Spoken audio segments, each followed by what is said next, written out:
It's time for Stepping Out with dlashay and street reporter Everett Anderson. Stepping Out, the show that encourages you to step out of the box of ordinary and into the extraordinary. Stepping out of the box into a life of liberty and rejuvenation. And now, here's your host of Stepping Out, dlashay. Welcome to Steppin Out. I am your host, dlashay. Today we take a close look into a family feud that erupted 25 years ago. And through lies and deceit that were constantly ongoing, someone decided to ask the right questions. Today's guest says for 25 years, her mother withheld her father's identity and refused to allow her or him any contact. Please help me welcome Ms.Tyrika Majors. Hello, how are you? I'm fine. So, tell me, you're 25 years old, right? I'm 26. 26. So, for 25 years, you didn't know who your father was? Correct. So, can you tell us a little bit about that? When I was young, for so long, I'm gonna start from the beginning. When I was young, I was with my mom, of course, and I was born in Louisville, Kentucky. I had moved to Nashville, which was where I grew up. And when I was young, there was, things that was going on in my life that I just knew that wasn't right. And after I got molested at a young age, I had, started to wonder, like, why, things are happening to me at a young age. So it got to the point to where I started asking my mom, like, questions like, who is my daddy? Because she always had different men, coming to the house, like, after she had me. So there was my brother's dad, my other sister's dad, and my other brother's dad. So it's like, who is my daddy? Right. And when I asked her the question about who is my daddy, she told me before that I didn't have a daddy. And as I grew up, we learned things in school as far as how to make a baby. Right. So I'm like, it takes two to make a baby. So I know I have a daddy. So who is my daddy? And she always used to tell me I never had a daddy. So I seen, as growing up, my sister and them had a daddy. And now, like, as I got older, got in school, I started acting out. But it wasn't, I didn't think it was on purpose. Right. So I just thought, it was normal for me to not say nothing to nobody or stay to myself or catch an attitude if a teacher was to say something or fighting, just Right. whatever, And as I grew older, it was like pain that I was trying to fight when I was younger and what had happened to me when I was younger. So, Right.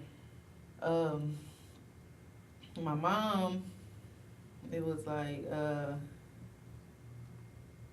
as I got older, I always say, Mom, I want to know who my daddy is. I feel like I should know who my daddy is.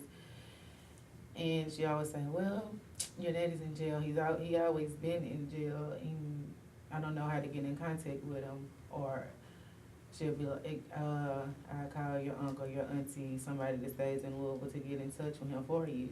And you can meet him like that, or I can take you down there. And it never happened. Right.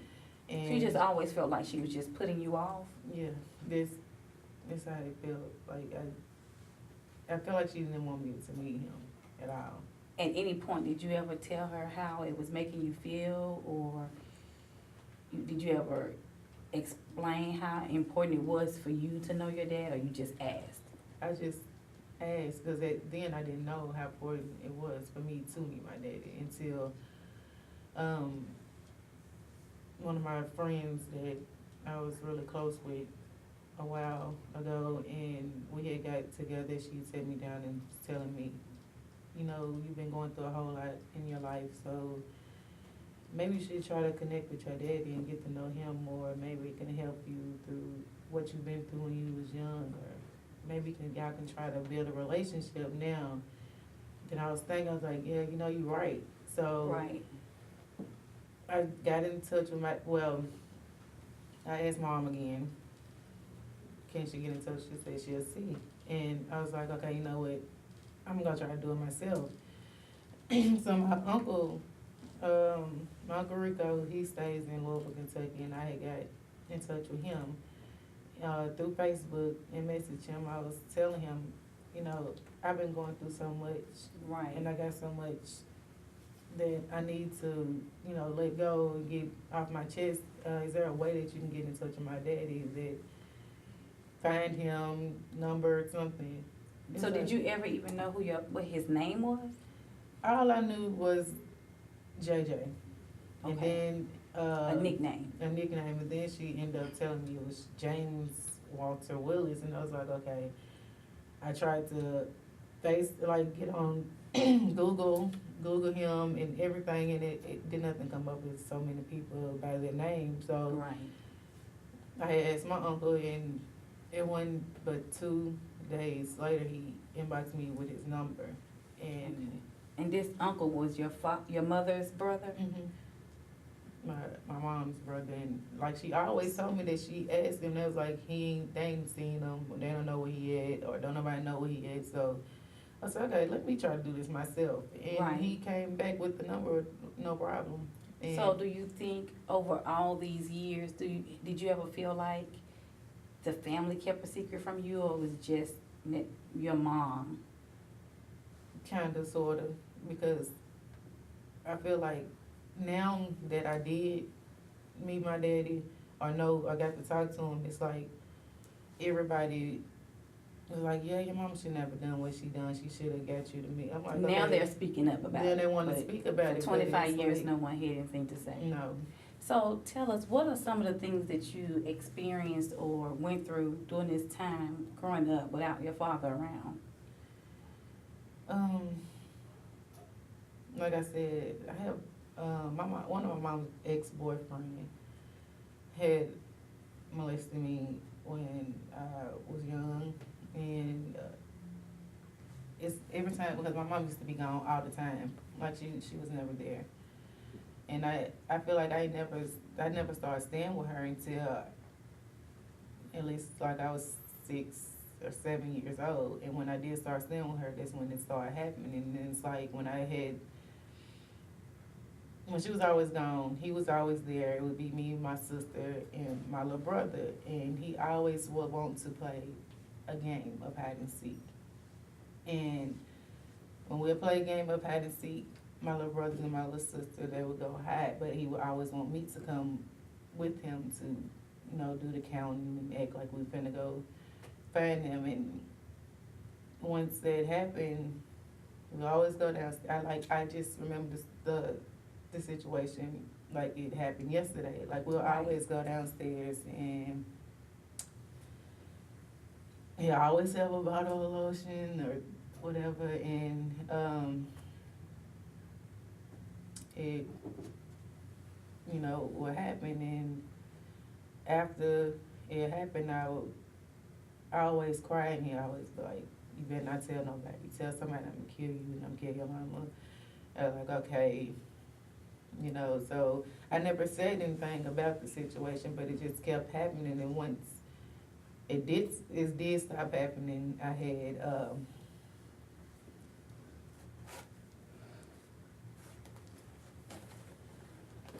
we had moved from where we had stayed, and she had met somebody else. Because I know my mom was going through a lot with him, like he used to hear her and everything. And once we moved from that place, we moved to a bigger house, and she had somebody else, and I was like, okay, everything's gonna change. I had started a new school, everything was new, it was different. And I was still acting out in school, but it was like I had got more attached to guys. Like, I started having sexual relationship with guys, and it was crazy. Like, I had so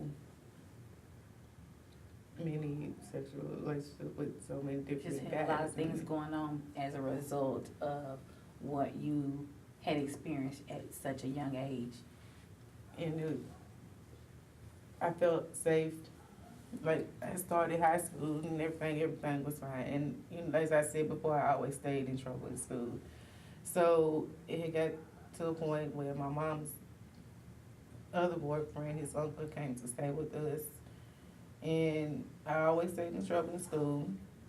I got on a punishment, and when my mom was never there, I always sneak on the phone or sneak outside. Like, she wouldn't know, but he was always there watching. So he was like, you know, I can tell your mom on you. Manipulation.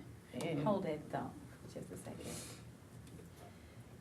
We will be back with more of our conversation with Ms. Majors after these messages.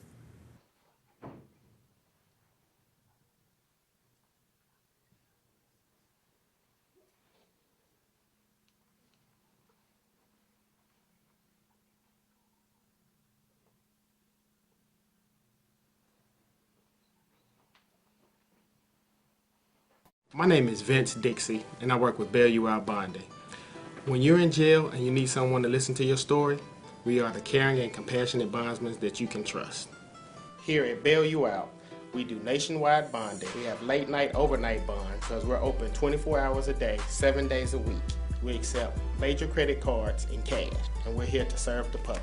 Here at Bail You Out, C-Wiz, Mayhew, and Vince are here to bail you out.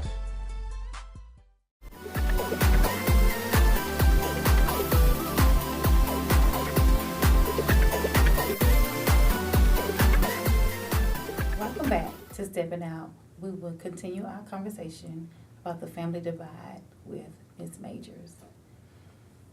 So, Tyrika, you talked about being a teenager, being a young girl, wanting your father, wanting a relationship with your father and wanting to know who he was, and just the dysfunction that was in the household, and feeling as if you couldn't talk to anybody and acting out in school. Do you feel that because your father wasn't there, or because of the dysfunction, that many of these things were happening in your life? I do, because I just feel like everything would have been different if he was there, because I never had a father figure in my life. I mean, I did, but I just felt like it wasn't my daddy. They weren't my daddy to be calling them my daddy. Right. They always treated me different. I feel like I was always the odd one out of my brothers and sisters, because my mom always showed favoritism to them than she did with me. So that made me want to know who my daddy was even more, because they had their own daddy, and I feel like if I got to know mine, maybe I'd be happy like they happy. Right. Or maybe I wouldn't be, you know, so mean or hateful that everybody called me. Or maybe I would have finished school, or maybe I would have became a stripper, or maybe I would have did a whole lot of things different. I wouldn't be how I am now in my life. Like, I feel like I held back so much in life. And trying to explain it to my mama, she never got it at all. I feel like she don't listen to me. Right. And I feel like I cried out to her so many times in so many ways that she don't get it. I can't sit and have a conversation with her without her being defensive about what happened to her when she was young. I mean, she felt, even though it happened to her when she was young, she felt like I should do what she did and just get over it. Oh, just let it go. But it can't, because you was never there and he was never there. Like, I really had nobody to turn to. So that's like how it is now. I don't have nobody to turn to. And now that I have a son, I'm not there for him like I should be. And I always said that I don't want to be like my mama when I have a child, because I know how it feels.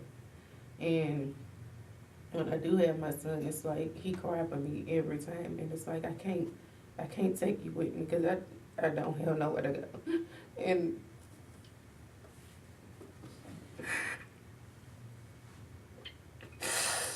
that hurts. It hurts so bad. Like,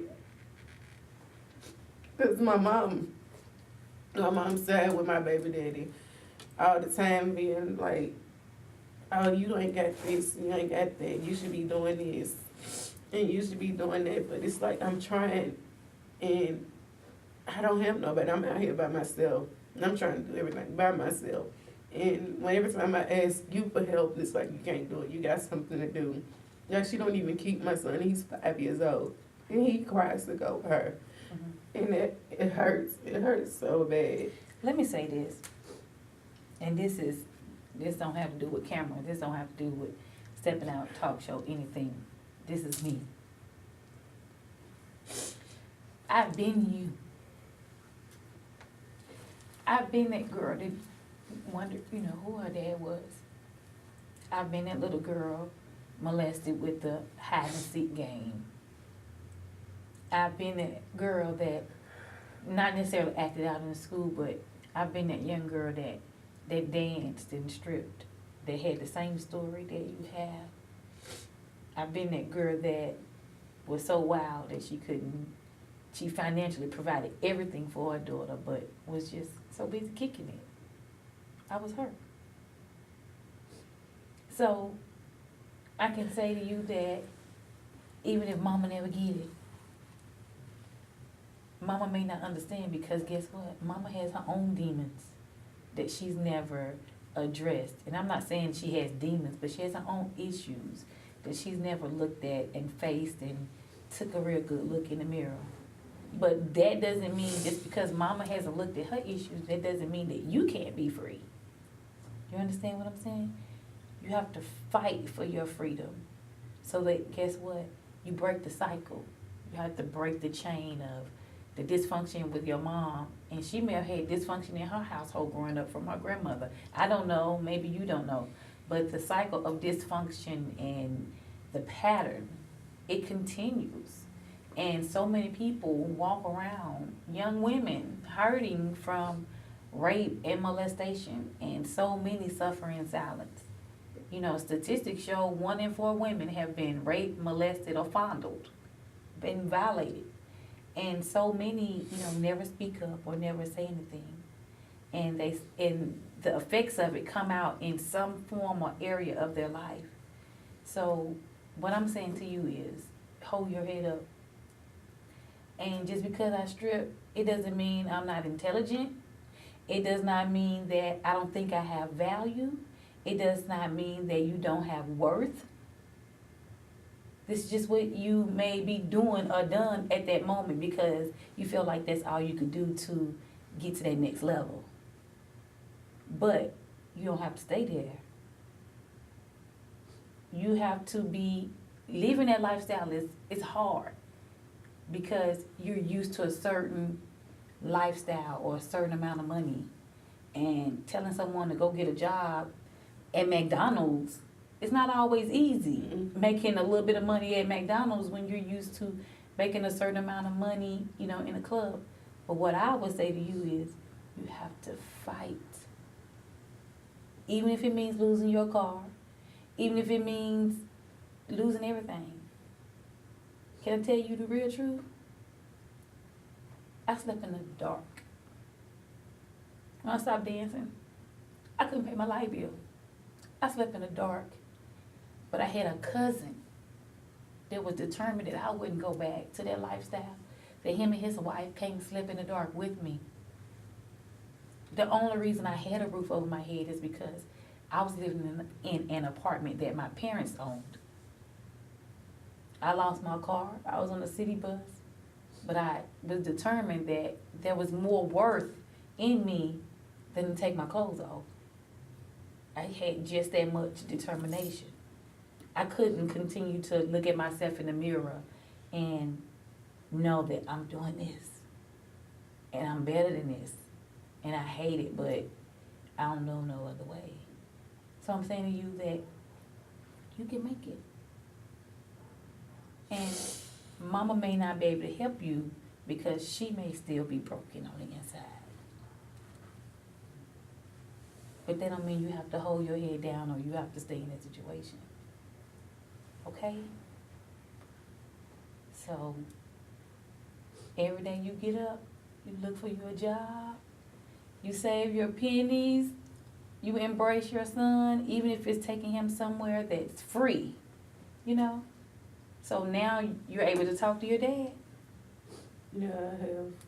I talked to him Wednesday.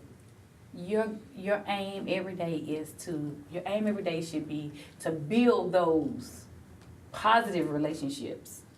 And anything that's negative, you can't focus on that right now because you need nothing but positive energy around you to get you where you need to be. You can't waste your time focusing on trying to build this with mama because right now, mama's still hurting. And I'm not saying that there's no hope. There is hope. But you have to get a firm foundation and you have to get stability for you and your son. You understand what I'm saying? And if embracing your father gives you that energy every day to feel like you can go out and conquer the world, shoot daddy a call every morning or a text message or whatever, whoever it is to give you that positive energy you need to get to that next level. And I suggest keep your son around you as much as possible. It's not always about money. Sometimes it's just your presence. You know? You can make it. I'm going to give you my number.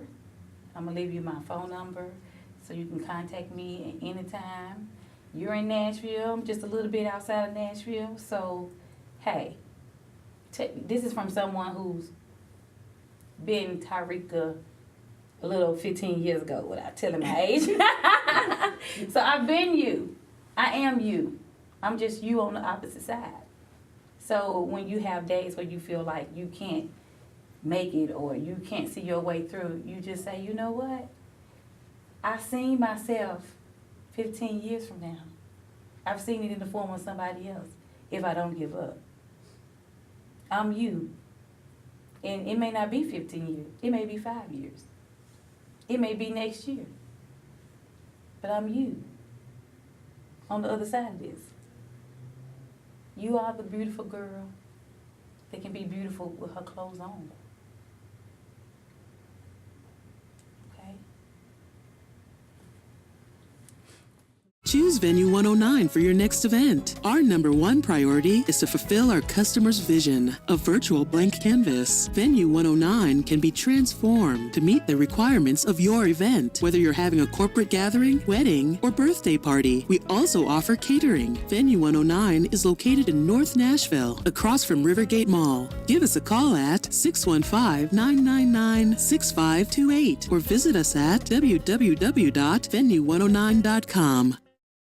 We want to thank Ms.Tyrika Majors for joining us today. And I wish you and your father much success as you all grow daily in your relationship.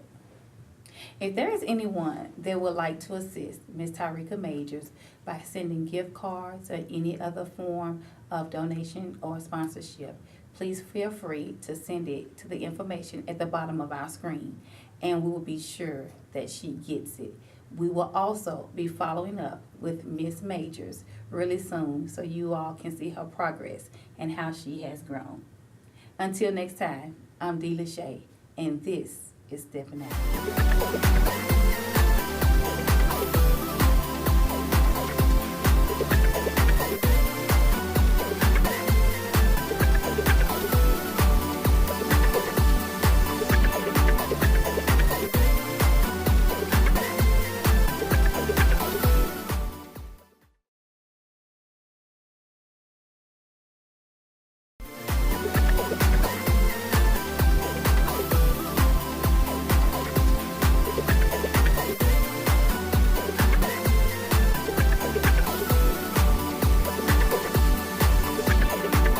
It's time for Stepping Out with dlashay and street reporter Everett Anderson. Steppin' Out, the show that encourages you to step out of the box of ordinary and into the extraordinary. Stepping out of the box into a life of liberty and rejuvenation. And now, here's your host of Steppin' Out, dlashay. Please help me welcome Ms. Tiffany Love. Hello, how are you? I'm doing fine. How are you? Ecstatic to be here. Thank you. Thank you. So let me ask you, what made you become an advocate for bullies? If there is anyone that may feel like they can't do anything or they're not qualified or because of their past, they're not qualified to reach their goals and dreams, don't let the doubt that you have in your head stop you from going forward, because I'm one that can honestly say that as a kid living in the projects and running home dodging bullets when we get off the bus and running home because kids want to fight you and just all of those things, if you would have asked me as a kid back then, could I or would I be hosting a television show, I would honestly say no. That was the farthest thing from my mind. But I am here to say, if there's anybody that looks at themselves and say that don't feel like that they're worthy, don't feel like they're qualified, don't feel as if they're smart enough, or that they have done too much in their life to be able to have something good happen for them, or it's too much that has happened for you to pursue your goals and dreams. That's not true. Your biggest enemy is not people around you that's fighting against you or don't want you to have something. Your biggest enemy is yourself, your thought process. It's the things that you tell yourself. It's the things that you think about yourself. Once you get past the point of doubting yourself and having those uncertainties in your own mind, there's such a broad range of opportunities for you. Then you can have people around you of the like mindset of where you're trying to go. You can have that positive energy around you, but it first starts battling the things and the thoughts that you have in your own mind. It's time for Stepping Out with dlashay and street reporter Everett Anderson. Stepping Out, the show that encourages you to step out of the box of ordinary and into the extraordinary. Stepping out of the box into a life of liberty and rejuvenation. Outro 5.